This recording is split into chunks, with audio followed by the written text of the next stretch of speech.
Bismillahirrahmanirrahim. Allahumma akhrijna min dhulumatil wahmi, sama-sama, wa akrimna bi nuril fahmi, waftah alaina bi ma'rifatil ilmi, wa hassin akhlaqana bil hilmi, wa sahhil lana abwaba fadlika ya arhamar rahimin. Wala Rasulullah sallallahu alaihi wasallam, takaffalallahu liman jahada fi sabilihi.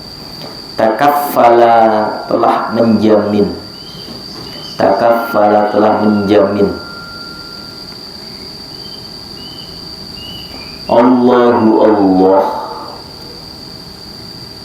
Allahu Allah, liman kepada seseorang, li kepada man seseorang, jahada yang berjihad, jahada yang berjihad, fi sabilihi di jalan Allah, fi sabilihi di jalan Allah.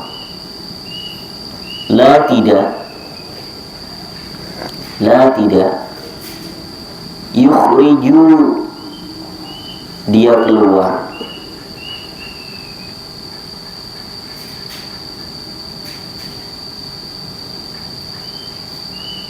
la tidak, yukhriju dia keluar, min baitihi dari rumahnya, min dari baitihi rumahnya, illa kecuali al-jihadu niat berjihad, illa kecuali al-jihadu berniat jihad, fi sabilihi di jalan Allah, fi sabilihi di jalan Allah, wa tasdiqu dan tasdiqu membenarkan, tasdiqu membenarkan, kalimatihi ayat-ayat Allah atau kalimat-kalimat Allah, kalimatihi ayat-ayat Allah, bi dengan an yaitu yudkhila dia akan memasukkan hu kepadanya, bi bahwa atau dengan ani yaitu yudkhila dia Allah ini maksudnya domirnya mustatir hu kepadanya al jannata ke dalam surga, atau yurji'a dia memulangkan, atau yurji'a dia memulangkan atau mengembalikan, dia siapa di sini? Hu kepadanya, hu kepadanya, ila ke maskanihi tempat tinggalnya, maskanihi tempat tinggalnya, alladhi yang kharaja dia telah keluar, kharaja yang dia telah keluar, minhu darinya, minhu darinya pada rumahnya, ma'a manala, ma'a bersama, ma apa-apa, ma'a bersama, ma apa-apa, nala dia peroleh, nala yang dia peroleh, min dari ajrin pahala, ajrin pahala, atau ghanimatin, ghanimatin yaitu harta rampasan perang, namanya ghanimah. Apa ghanimatin?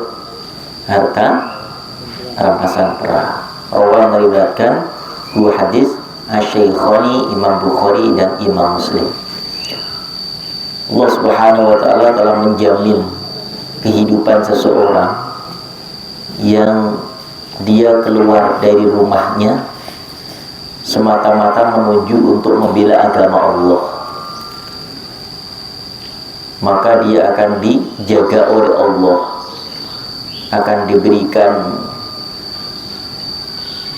perlindungan oleh Allah kalau benar-benar niatnya untuk Allah, karena Allah, dan dia membenarkan bahwa setiap apa yang Allah firmankan, apa yang Allah perintahkan, ada satu kebaikan, satu kemuliaan, maka balasan mereka adalah bi ayyudkhilahul jannah, maka Allah akan balas dengan surga.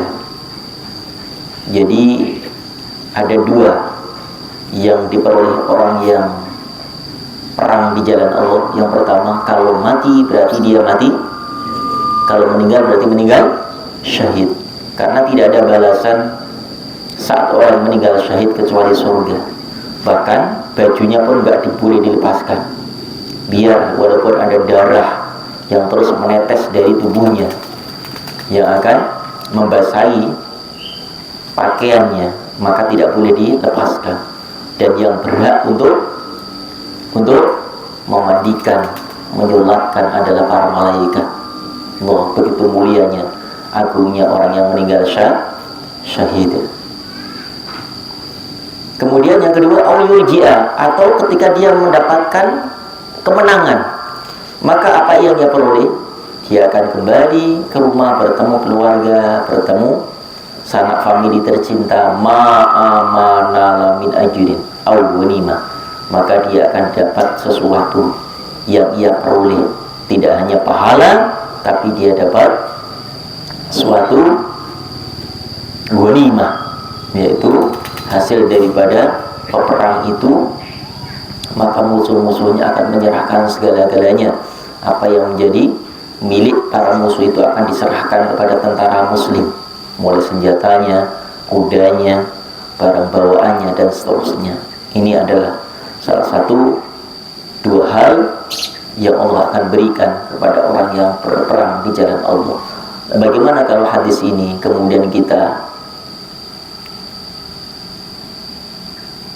kiaskan dengan jihad yang sekarang? Jihad sekarang sudah tidak ada jihad perang melawan orang kafir, tidak, tapi jihad adalah yang sekarang mengajar adalah jihad, belajar adalah jihad. Bahkan orang belajar ini anak-anakku lagi belajar, lagi menghafal Quran seperti ini, lalu meninggal, pahalanya pun surga. Maka orang-orang yang sedang belajar atau menuntut ilmu itu jalannya itu ampunan Allah, duduknya rahmat Allah. Semut, ikan yang melihat itu akan mendoakan mereka. Kalau meninggal syahid. Ini syahid akhirat. Kalau perang di jalan Allah, dia syahid dunia akhirat. Maka ini jihad. Kenapa?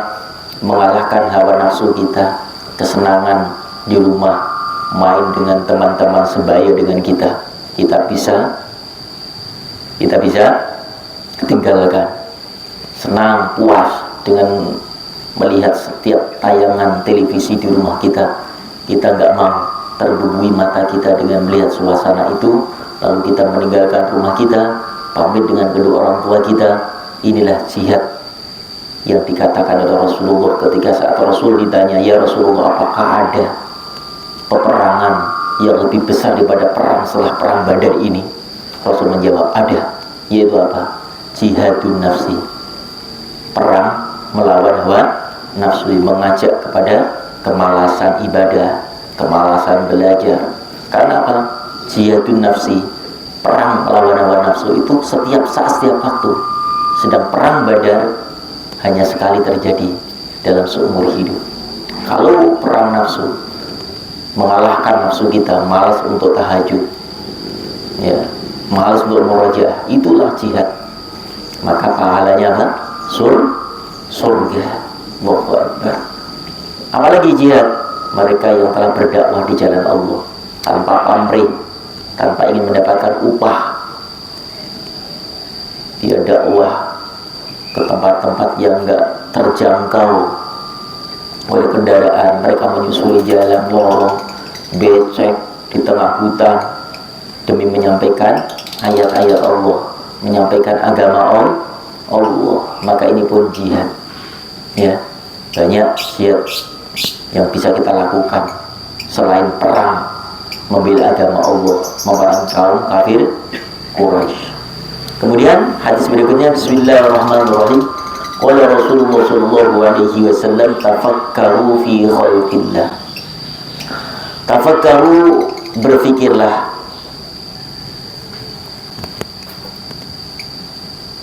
Berfikirlah fi pada khalqillah ciptaan Allah, fi pada khalqillah ciptaan Allah, ciptaan Allah. Wala tafakkaru, dan la jangan tafakkaru. Tafakkaru, engkau memikirkan fillahi pada diri Allah.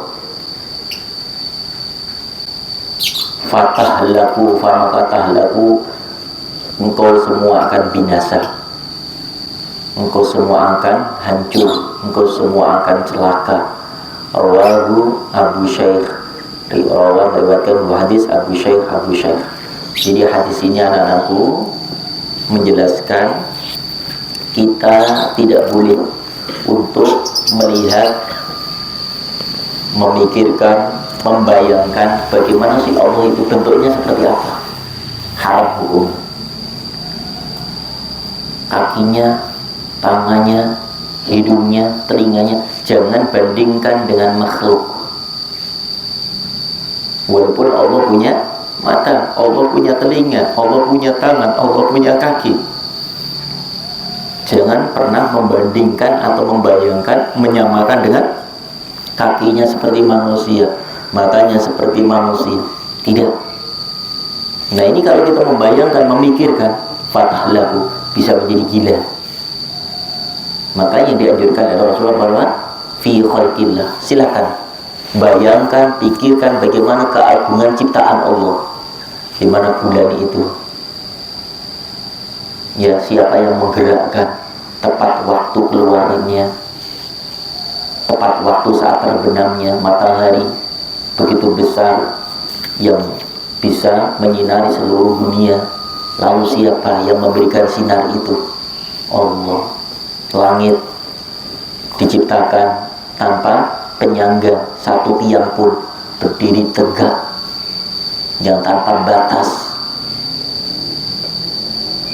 Melihat lagi tanaman, ini ada pohon kelapa,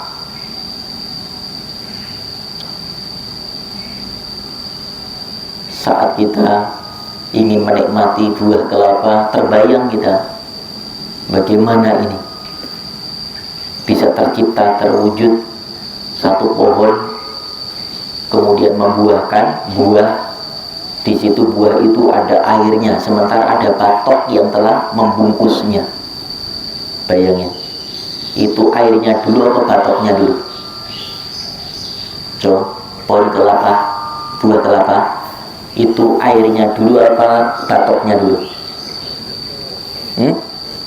Batok terus airnya lewat mana? Kalau batoknya dulu, batoknya apa airnya? Coba, batoknya dulu apa airnya dulu? Sampai saat ini nggak ada yang mampu dan bisa menjawab. Itu Allah bingkai sebegitu indah. Manusia tidak mampu dan bisa untuk menjadikan, membuat satu contoh, satu misal buat pohon kelapa itu. Itu melihat lagi keagungan Allah, kebesaran Allah. Melihat hamparan lautan yang nggak pernah kita tahu tepinya di mana. Ikan-ikan yang terus diambil oleh para nelayan, satu pun di antara para nelayan nggak pernah dikecewakan oleh Allah. Pulang pasti membawa tangkapan ikan itu. Siapa yang mengisi ikan-ikan itu di lautan? Siapa? Allah. Jangan membayangkan diri Allah, fisik Allah, dan Allah, tapi kita cukup memikirkan apa yang menjadi ciptaan Allah. Sudah amat sangat bisa untuk mencari siapa sesungguhnya Tuhan kita yang sebenarnya, yaitu Allahu Rabbul Alamin. Cukup. Bahkan ada orang non-muslim itu pernah melihat hamparan lautan tuh dari ketinggian sekian ribu kaki, naik pesawat, melihat bentangan lautan itu dia susuri sepanjang pantai, itu dia melihat ada air yang warnanya berbeda, padahal satu area. Yang satu warnanya coklat, yang satu warnanya kebiru-biruan. Dan dia lihat seperti ada penyekat antara kedua air itu, seperti ada dinding yang membatasi antara kedua air itu. Dia bingung, siapa yang membuat? Nggak mungkin manusia. Dinding itu seperti dan memisahkan, yang satu warna apa tadi? Kecoklat-coklatan, yang satu warnanya biru. Dan kemudian dia langsung landing ke situ, kemudian naik kapal untuk melihat langsung apakah ada dinding apa enggak, penyekat atau enggak. Ternyata enggak ditemukan. Diambillah air yang coklat dengan air yang biru, ternyata air rasanya beda.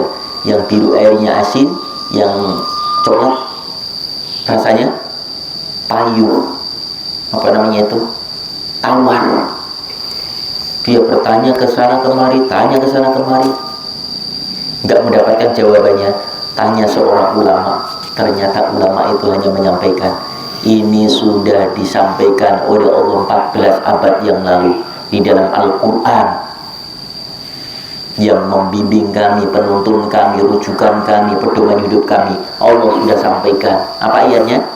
Rabbul masyriqaini wa rabbul maghribain fabi ayyi ala'i rabbikuma tukadziban. Lanjutannya, marajal bahraini yaltaqiyan bainahuma barzakhul la yabghiyan.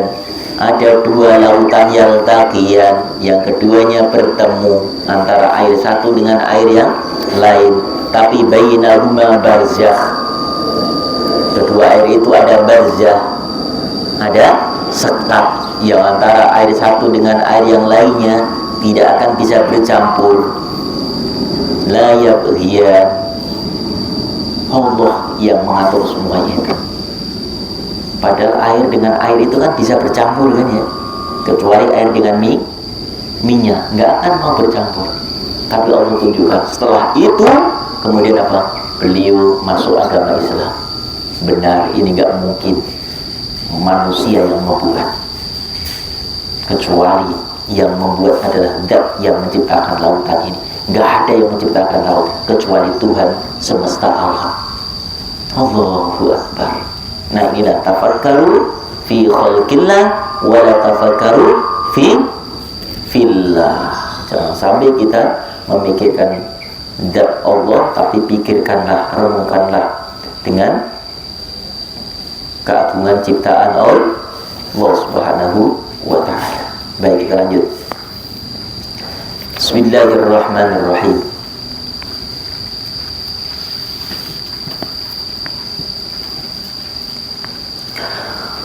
Qala Rasulullah sallallahu alaihi wasallam,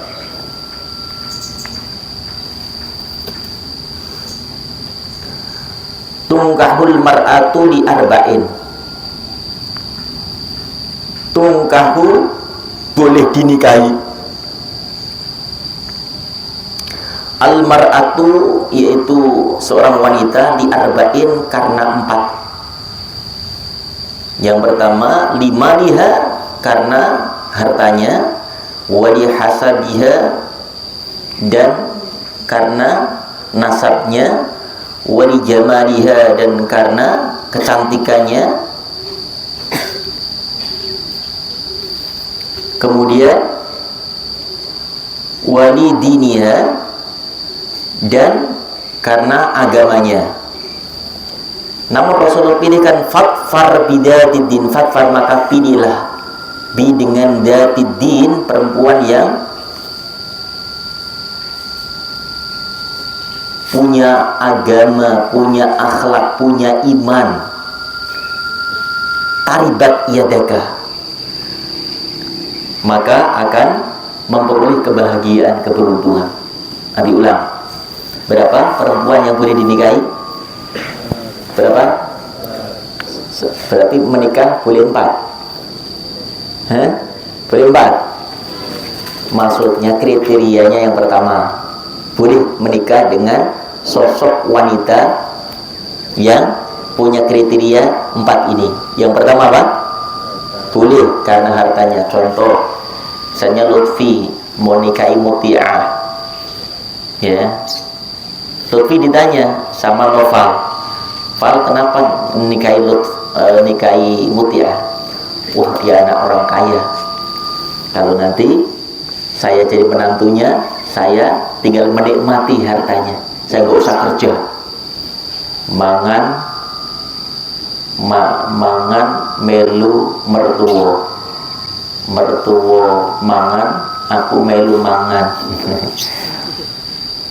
Ya, ada orang yang memang ada kecenderungan untuk menikahi dengan sosok wanita anak orang kaya. Boleh nggak itu? Boleh. Tapi kalau ternyata dia nanti menjadi miskin, biasanya cintanya akan pudar, karena dia nikah karena hartanya. Jatuh miskin, dia bisa lari. Begitupun perempuan Muti'ah nikah sama Lutfi, kenapa mau? Padahal kan Muti'ah punya pacar, ya kan? Pacarnya Angga misalnya. Angga mana Angga? Mana Angga? Kenapa tiba-tiba nikah sama Lutfi? Katanya lebih kaya, Ustaz, lebih berharta supaya bahagia nanti hidup saya. Nah, itu kalau dilakukan karena hartanya. Begitu Lutfi miskin, ya, maka cinta akan berubah, sayang akan hilang, karena cintanya bukan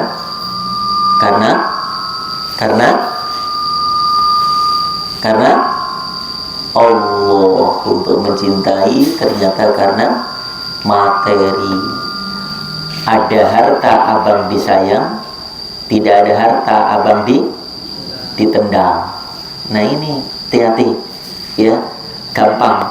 Nanti Lutfi tak kasih tahu, kalau memang perempuan itu nikah karena Lutfi apa adanya, bukan karena harta, nggak lihat materi. Lutfi, kalau Lutfi nanti punya mobil, ya, pas apel jangan pakai mobil, pakai sepeda ontel, pakai sendal jepit.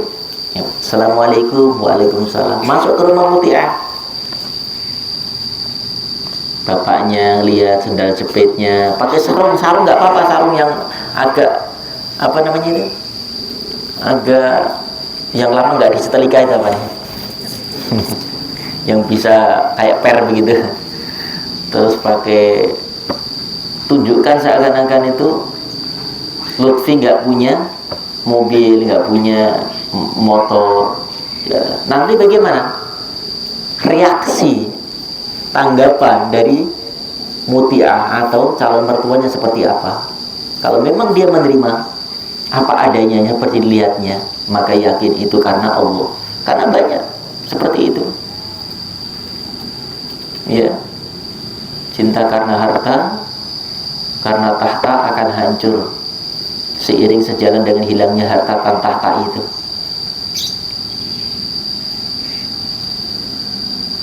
Sempat viral juga itu, ada yang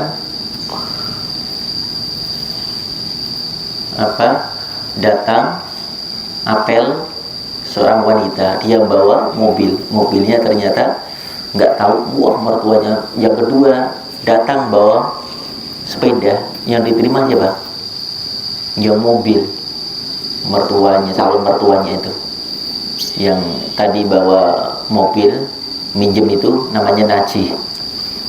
Najih bawa mobil, ternyata begitu tahu ternyata mobil rental. Sedangkan yang kedua yang bawa sepeda namanya Halim. Padahal Halim ada sosok pemuda yang soleh, yang kaya, tapi dia menguji, gimana sih, ya kan? Apakah calon istri saya itu karena harta saya atau karena apa adanya saya. Nah, itu perlu diuji seperti itu, ya, supaya apa? Cinta sayang itu bukan karena harta, itu akan langgeng diharapkan dunia akhirat. Paham dong? Coba paham? Ya, boleh, tapi itu tidak boleh sebagai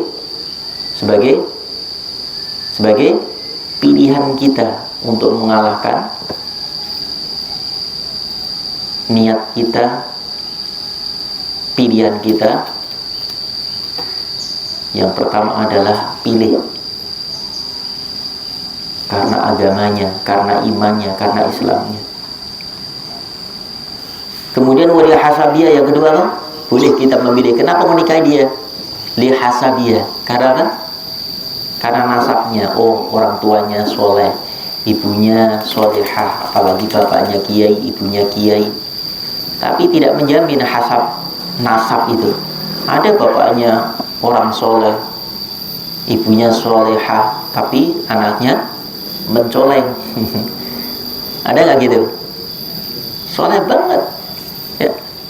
Ternyata banyak. Ada bapaknya, ya Allah, luar biasa, punya majelis taklim, ahli ibadah. Anaknya setiap malam gastrek. Nanya pas pulang, berangkat habis maghrib, pulangnya nanti menjelang subuh main gastrek. Di mana? Sama pinggir laut rumahnya. Ada begitu juga, itu diuji oleh Allah. Maka jangan lihat orang tuanya, lihat sosoknya. Karena yang jadi pendamping hidupmu bukan mertua kita, bukan ibu calon mertua, tapi dia lihat apakah bisa menjadi pembimbing rumah tangga, menjadi imam rumah tangga. Dia sanggup untuk bisa mengimami saat sholat kita, mengajarkan Al-Quran untuk anak-anak kita. Tuh, ya. Kemudian wali jamaliha, atau karena ketampanannya. Oh, ganteng itu, dicari paling ganteng. Sebina rumah paling ganteng siapa? Farel. Oh, karena gantengnya, ya. Bunga nyari, si Tofal nggak mau, kasih Kholis juga nggak mau, milihnya Farel katanya. Kenapa? Karena ganteng Nabi, gantengnya. Kalau nikah karena ganteng atau nikah karena cantiknya, seiring sejalannya waktu, tambah umur akan berubah cantik dan ganteng itu. Coba Naji kalau umur 60 tahun, suruh ngaca, giginya depan udah nggak ada semuanya. Begitu ngaca malah takut sendiri. Ngaca, gigiku nggak ada semuanya. Ya Allah ya Rabbana. Nah, inilah, ya, pesan Rasulullah. Boleh karena cantiknya, boleh gantengnya juga boleh, tapi tidak boleh dinomorsatukan pilihan itu karena ketampanannya, karena kecantikan. Akan pudar seiring sejalan tambah umur. Ketika nggak cantik lagi, dia nanti akan yang nyari yang cantik lagi, yang lebih muda. Karena nikahnya karena mandang parasnya. Paham? Ya dok. Walidiniya wa dan lidiniya, yang keempat, karena agamanya. Walaupun dia enggak orang kaya, enggak cantik, ya enggak ganteng, nasabnya juga biasa, tapi agamanya kuat, hafal Al-Quran 30 juz mungkin, ya kan? Walaupun enggak kaya, enggak ganteng, tapi akidahnya kuat.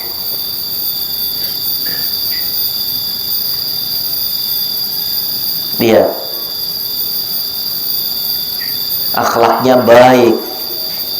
Apa kata Rasulullah? Fadhar bidadin, maka pilihlah itu, karena dia akan membimbing kita, akan menuju keselamatan dunia akhirat. Pilih yang terakhir itu, walaupun gak cantik, walaupun gak kaya, walaupun anak orang biasa, tapi agamanya, akhlaknya mulia, maka akan sukses dunia akhirat. Insya Allah gak akan pudar terkena badai, terkena hujan, gak akan luntur. Karena apa adanya itu. Pilihannya memang sudah dipikirkan dari awal adalah karena agamanya, bukan karena hartanya, bukan karena kecantikannya, ketampanannya. Paham dong? Ini semua kalian akan saatnya untuk memilah dan memilih. Ini calon bapak semuanya. Lutfi juga calon bapak, walaupun culun begitu tuh. Calon bapak juga nanti. Gede-gede calon ibu milih. Nggak ada pilihan terbaik kecuali di Binaul Ummah. Itu udah ganteng-ganteng begini. Allahu Akbar. Kayak sorban pakai peci putih. Wah. Hafal Quran. Ya insya Allah. Ini santri putra pilih. Syukur ada empat-empatnya. Ya. Paham Farhan? Syukur ada empat-empatnya. Syukur masuk nominasi empat-empatnya ada. Cantik iya, anaknya orang kaya, bapaknya ibunya kiai, punya pesantren, hafal Quran, lengkap semuanya. Syukur ada empat-empatnya ada. Karena ada orang begitu kan. Abi kalau ada anaknya orang kaya, cantik, soleh, hafal Quran, ya anaknya kiai, kira-kira ada nggak Abi? Ada santrinya atau gitu? Kalau ada ngapain kasih santrinya? Abi juga mau. Kan gitu. Istilahnya itu apa? Nggak ada yang sempurna. Nggak ada yang sempurna. Pasti ada kekurangan di antara keempat yang Rasul sampaikan ini. Kalau biasanya cantik, miskin. Ada yang miskin, cantik. Ada yang kaya. Ada yang kaya, tapi siapa yang bilang jelek? Ya biasa ya. Itu makhluk Allah juga. Jangan Farel, nggak ada yang jelek kan Farel. Semua cantik. Cantik itu kan bukan.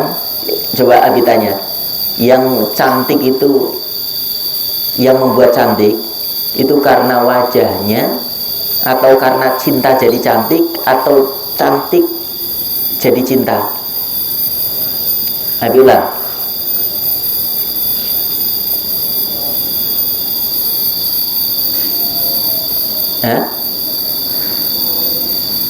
Cinta kemudian orang bisa menjadi cantik, atau karena cantik bisa jadi cinta?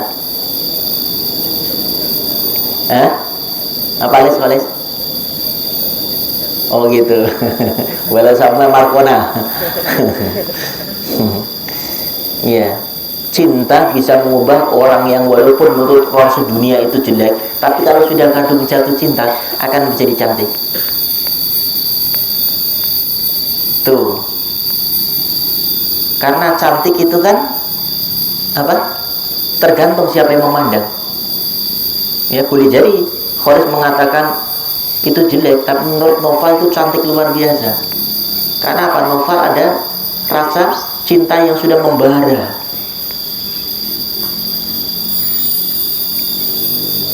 Ya, relatif. Makanya jangan menjadi ukuran wajah paras. Yang dicari apa dulu? Pesan Rasulullah apa tadi? Yang keempat apa? Carilah yang walaupun nggak cantik, walaupun nggak kaya, walaupun bukan keturunan ningrat darah biru, tapi agamanya, akhlaknya ada pada dirinya, itu pilih. Ada nggak di sini di Binaul Ummah? Ada nggak dok? Wanita seperti itu ada nggak? Kedok, ada nggak di Binaul Ummah? Banyak, udah milih pasang-pasangan. Halim malah pilihannya. Pilih Halim sama Halimah, ya. Nanti Wahid sama Wahidah, itu namanya pas-pas. Naji sama Najiyah, pas pilihan tuh.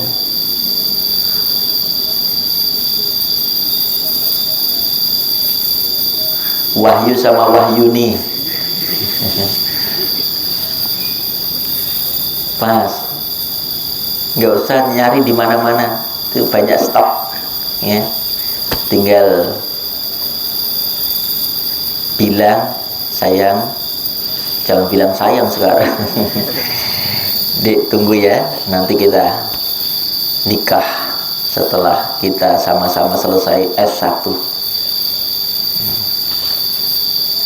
Jangan pernah palingkan kesetiaanku, jangan pernah ragukan kesetiaanku, Mas Faiz. Ya, kata Muti'ah, aku tidak akan pernah menduakanmu. Aku tunggu sampai akhir hayatmu. Itu perlu, penting, ya. Lebih penting yang biasa-biasa tapi setia daripada cantik malah mengundang malapetaka. Bener. Gitu pondok-gendok yang gendok nyari yang jangan ganteng-ganteng, makan hati nanti. Belum pulang pikirin, oh, suami saya di kantor, ya Allah, digodain enggak ya? Karena gantengnya kayak Amitabh Bachchan. Makanya yang wajah standar lah, kayak Kholis standar ini. Enggak ganteng, ya enggak jelek banget. Nah itu aman itu.